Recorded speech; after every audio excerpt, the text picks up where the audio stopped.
Chào các bạn nhá. Hôm nay bạn Nhật Nam sẽ đi săn trứng khủng long này. Và sẽ đi bằng xe mô tô này. Nào đi thôi, nào. Bạn Nhật Nam đi tìm trứng khủng long nhá. Nào đi. Một dẫn bạn Nam đi nào. Đây đây, đằng này. Đằng này có quả trứng rồi. Nhật Nam tìm đi. À đây rồi.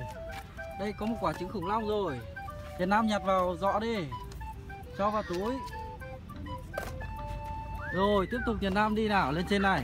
Lên trên này xem có quả nào không. Nhật Nam tìm thấy chưa? À đây rồi, đúng rồi, bạn Nhật Nam tìm giỏi quá. Tiếp tục nào. À, đâu? Ô, bạn Nhật Nam nhầm rồi, không phải, ngoài này. Đây này. Ngoài này có đây rồi. À rồi, bạn Nhật Nam cho vào. Tiếp tục bạn Nhật Nam đi ra đằng này. Đây, đi lên trên này. Ô, đây có quả. Ô. Rồi, Nhật Nam cho vào. Tiếp đi.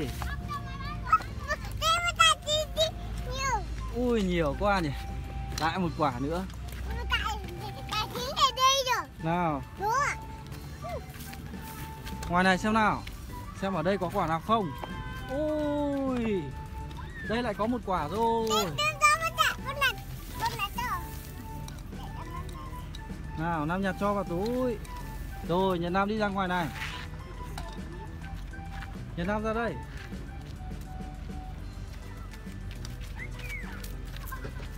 Đây, đi vào trong này.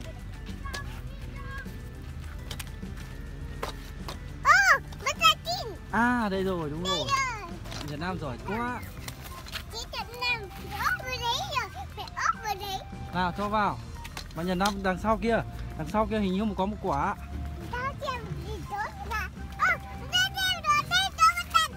À rồi, bạn Nhật Nam giỏi quá. Bạn Nhật nhặt đi. Rồi, đi tìm tiếp nào.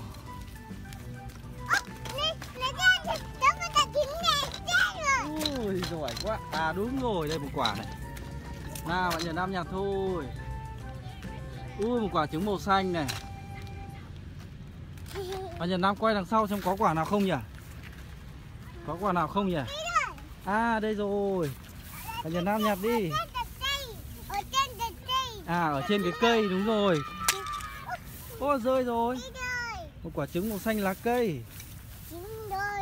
Nào bạn Nhật Nam quay ra đằng sau xem có quả nào không nhỉ? Đằng sau xem có quả. À ui rồi. Bạn Nhật Nam tình quá. Lại một quả trứng nữa màu xanh. Nào bạn Nhật Nam cho vào túi đi. Bạn cho trứng vào túi. Rồi bạn quay lại đằng này xem có còn quả nào nữa không nhỉ? Nào.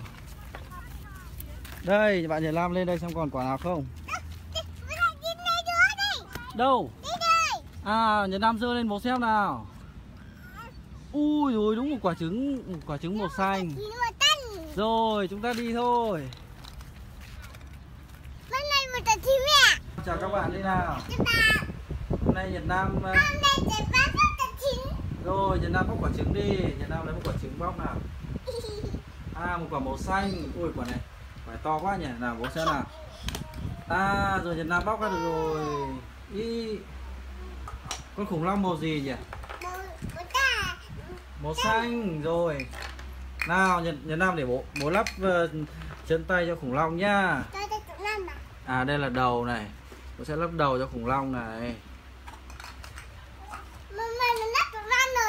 Đấy. Cái đuôi này. Cái chân sau.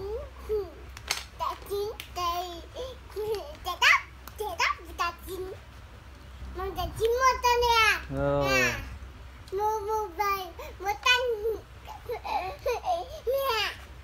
Rồi một con khủng long màu xanh này, đẹp chưa này các bạn này. Rồi tiếp nha. Sẽ để đây. Rồi Nhật Nam sẽ lấy một quả trứng tiếp theo đi. Đấy rồi Nhật Nam bóc đi. Ui rồi quả trứng này khó bóc quá nhỉ. À để bố hỗ trợ nha. Rồi lại một con khủng long màu xanh. Nào để bố lắp nhá. Rồi bố lắp hộ Nam nào. Bố lắp cái đầu này. Ừ. Này cái chân con khủng long nhá. Chân sau này. Đây là cái chân sau của cái này nhá. Tiếp một cái chân nữa này. À cái cánh, cánh màu xanh này. Rồi như vậy là xong con khủng long tiếp theo rồi. Một con khủng long màu xanh lá cây này. Rồi để đây nhá. Đã được 2 con khủng long rồi này. Tiếp tục nào, Nhật Nam ra lấy một quả trứng tiếp theo cho bố nào. Quả trứng ở đây nào, Nhật Nam bóc một quả trứng nữa đi. Rồi Nhật Nam bóc đi nào. À gần ra rồi. Ui, một con khủng long màu vàng. Rồi nào để bố lắp tiếp nhá. À con khủng long này chỉ lắp cái đầu vào thôi này. Rồi cái đuôi nhá. Nhật Nam ra đây nào. Rồi lắp cái cánh này. Cánh cho con khủng long nhá. Rồi xong một con khủng long này. Một con khủng long màu vàng rất là đẹp này. Rồi chúng ta để đây nào. Nào bạn Nhật Nam lấy tiếp một quả trứng đi. Đã lại một quả trứng màu xanh lá. Ui rồi. Nào Nhật Nam đưa bố nào. À ngược rồi, chết rồi, ngược rồi. Cái này này. Rồi một con khủng long nữa màu xanh này. À lại tiếp tục một con khủng long nữa này. Để chờ bố lắp xong khủng long tiếp nhá. Đây này một con khủng long nữa này. Nhiều quá nhỉ. Việt Nam hôm nay săn được bao nhiêu trứng khủng long. Ui rồi quả trứng đấy khó bóc thế nhỉ Nam nhỉ. Ui rồi không ra được à. Việt Nam bóc khỏe lên xem nào. Thôi để quả đấy để bố hỗ trợ bóc nhá. À Nhật Nam.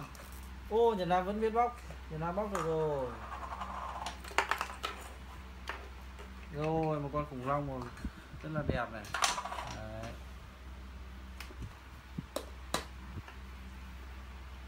Này bố lắp con này lắp con khủng long này đây này, đầu này. Việt Nam thích nhỉ. Việt Nam thích không? Chân này. Tiếp chân con khủng long này.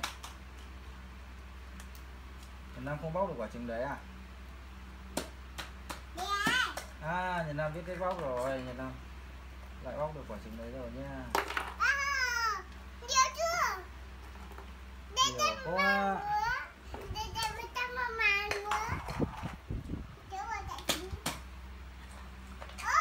Rồi Nhật Nam bóc quả trứng màu đỏ đi nào. Rồi nào Nhật Nam đưa bố nha. Để bố lắp con khủng long này đã nhá. Đây Nhật Nam cất cái vỏ quả trứng đi. Rồi. À đấy là cái gì nhỉ? Đây là cái chân của con khủng long.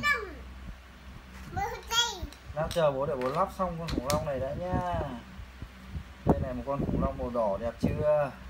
Đẹp chưa này? À cái cánh nữa đúng rồi. Rồi một con khủng long màu đỏ. Ui. Đẹp chưa? Nhật Nam bóc tiếp đi. Nào Nhật Nam bóc tiếp. Ui rồi Nhật Nam bóc giỏi chưa? Nào rồi đưa bố xin nào. Một con khủng long màu xanh lá này.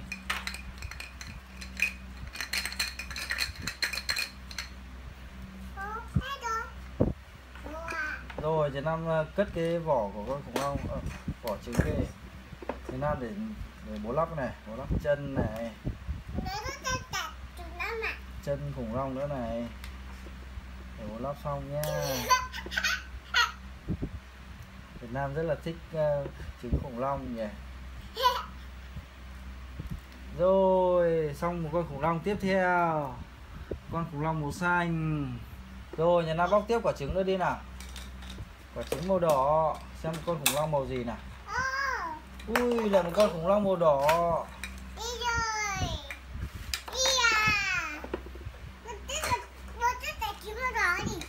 À, chúng ta lắp cái đầu trước nào.